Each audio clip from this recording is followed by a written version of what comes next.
ओ प्रियतम, कहाँ गई? मुझे निकलना है।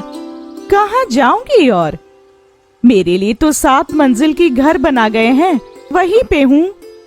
अजी सुनो, तुम्हें कुछ बातें बतानी थी। कह रहा था कि बाद में सुनने से नहीं होगा क्या? नहीं, रोजमर्रा की झंझट मैं और नहीं संभाल सकती। क्या हुआ फिर से? तुम्हारी प्यारी सुबोला मैं और ख्याल नहीं रख सकती। उसकी उम्र हो चुकी है, कुछ काम में भी नहीं आती। तो मैं कह रही थी कि वो। हाँ तो क्या? माँ, मैं स्कूल जाऊंगा। अगर कुछ खाने को मिल जाता तो अच्छा होता। तो रुक जा बेटा। तुम्हें जो बोलना है जल्दी जल्दी बोलो तो। हाँ, मैं जो बोल रही थी, पड़ोस की दीदी भी वही बोल रही थी कि सुबोला तो और कुछ काम में नहीं आती है, तो उसे रखकर हमें कौन सा लाभ मिल रहा है? मतलब क्या है तुम्हारा? मैं बोल रही हूँ कि सुबेला को बेच दो। उसकी तो उम्र हो चुकी है, अब वो बोझ से ज्यादा और कुछ नहीं। कुछ काम में भी नहीं आती और दूध भी नहीं देती है। अब और क्या मिलेगा उसे रखकर? क्या कह रही हो? वो तो मेरे सुख दुख की साथी है और उसे बेच दो? जब 2 वक्त की रोटी नसीब नहीं होती थी, तब सुबोला की दूध पीकर रमन बड़ा हुआ। तुम वो सब भूल गई? माँ, यह क्या कह रही हो? सुबोला तो हमारे सुख दुख की साथी है, परिवार की सदस्य हो, और आज उसकी उम्र हो गई है तो उसे निकाल देना चाहती हो? तू चुप कर, तू बहुत बोलने लगा है। चुप हो जा। सुनो, तुम आज ही सुबोला के बारे में कुछ सोचोगे, नहीं तो मुझे मायके में छोड़ आना, कह दे रही हूँ मैं। मुझे और ये बहस अच्छा नहीं लग रहा। रतन काम पे जाने के बाद भी उसका मन नहीं लगता। वो क्या करे, ये सोचकर चिंता में डूब गया। जिस गाय का दूध पीकर इतने साल उन्होंने गुजारे हैं, आज वो दूध नहीं देती तो उसे घर से निकाल देंगे। अजी सुनते हो? क्या हुआ? क्या हुआ? क्या इतनी देर कैसे हो गई तुम्हें? तुम थोड़ा चुप करो तो। क्यों चुप क्यों रहूं? क्या गलत बोली मैं? क्या गलत बोली? हाँ? रुको थोड़ा, मुझ पर दया करो।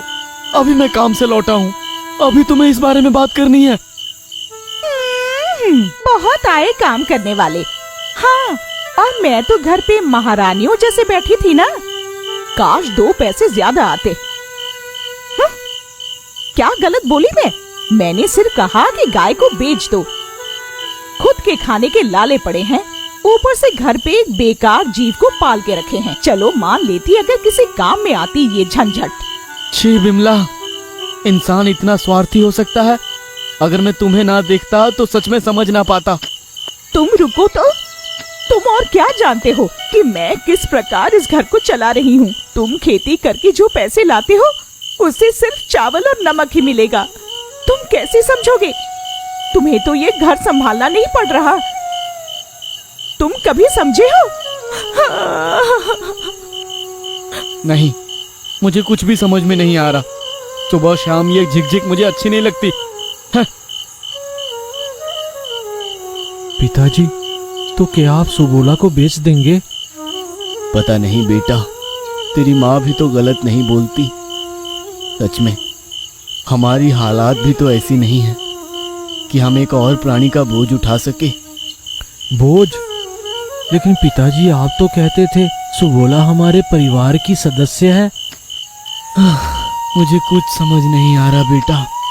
अभी मुझे केवल ईश्वर ही इस धर्म संकट से निकाल पाएंगे।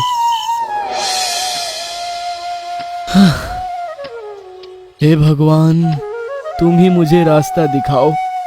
इस धर्म संकट से तुम ही मुझे बचाओ। रतन के कुछ दूर जाते ही उसे एक मधुर सुगंध की अनुभूति होती है। क्या हुआ? इतना मधुर सुगंध? कहां से आ रही है ये सुगंध? ये तो कोई दिव्य स्वर्गीय सुगंध लग रही है। क्या है ये? एक बार जाकर देखता हूं। अरे बहुत सटीक जगह पर आया हूं। अब ये साधु बाबा ही मेरी सहायता कर सकते हैं, मुझे राह दिखा सकते हैं।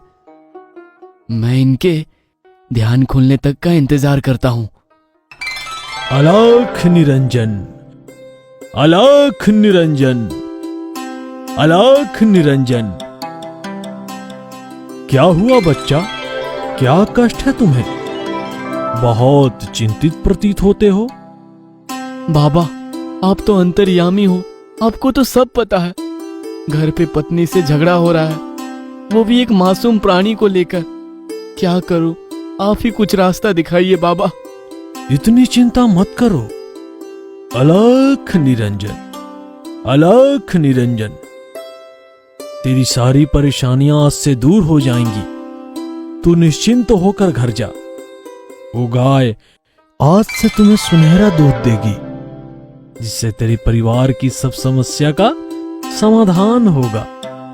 तुम्हें धन प्राप्ति होगी, सब दुख दूर हो जाएंगे। जा बेटा, घर जा। तेरी गाय अब कामधेनु में परिवर्तित होगी। कोटि कोटि प्रणाम बाबा, आपने मुझे बचा लिया बाबा, एक भयंकर पाप से मुक्त कर दिया। ओ बिमला, ओ रमन, कहाँ गए तुम सब? अरे जल्दी यहाँ आओ। इस भरी शाम में क्यों चिल्ला रहे हो? सुनो बिमला, सुन बेटा। रतन खुश होकर स्वामी जी की सारी बातें विस्तार से अपनी पत्नी और बेटे को कहता है। बिमला रतन की बातें सुनकर हैरान हो जाती है, लेकिन रमन रतन की इस बात से ज्यादा खुश नहीं होता। वो गहरे सोच में डूब जाता है। हे भगवान, ऐसा क्या? सुबोला, तू रह जा, तू तो मेरी प्यारी बेटी है। दूसरे दिन सुबह सूर्योदय होने के साथ विमला स्वामी जी की बात को परखने के लिए सुबोला का दूध निकालती है। हे भगवान, सच में तो ये तो सच में सुनहरा दूध है। हाँ जी, वही तो देख रहा हूँ। अरे रमन, देख देख, तेरे सुबोला की चमत्कार देख। माँ, पिताजी, मैं आप दोनों से एक प्रश्न पूछना चाहता हूँ। पूछूं? बोलो बेटा। माँ, आपको बोल रहा हूँ। पिताजी, आपको भी बोल रहा हूँ। प्रकृति के हिसाब से स्वाभाविक रूप में सुबोला की उम्र हो गई थी, तभी वह दूध देना बंद कर दी थी। तब आपने उसे बेचने का निर्णय लिया था। लेकिन देखिए, आज स्वामी जी के आशीर्वाद से सुनहरा दूध देने के कारण आपने उसे जत्न से रखने का निर्णय लिया। तो क्या माँ, एक प्राणी का अस्तित्व सिर्फ जरूरत पूरी करने तक ही है? वहां क्या प्रेम का कोई स्थान नहीं, संबंधों का कोई मोल नहीं? उसी प्रकार जब आप सबकी उम्र हो जाएगी, आप लोग काम नहीं कर पाएंगे, उपयोग के लिए नहीं होंगे, मैं भी आप लोगों से ऐसा ही बर्ताव करूंगा। वो क्या उचित होगा? बेटे के इस प्रश्न से रतन और बिमला का सर शर्म से झुक जाता है। इस प्रश्न का उत्तर देना उनकी बस में नहीं था। प्राणियों से प्यार, स्नेह और संबंध का क्या कोई मोल नहीं होता? या वो सिर्फ स्वार्थ और जरूरतों से ही जुड़ा है? आपको क्या लगता है?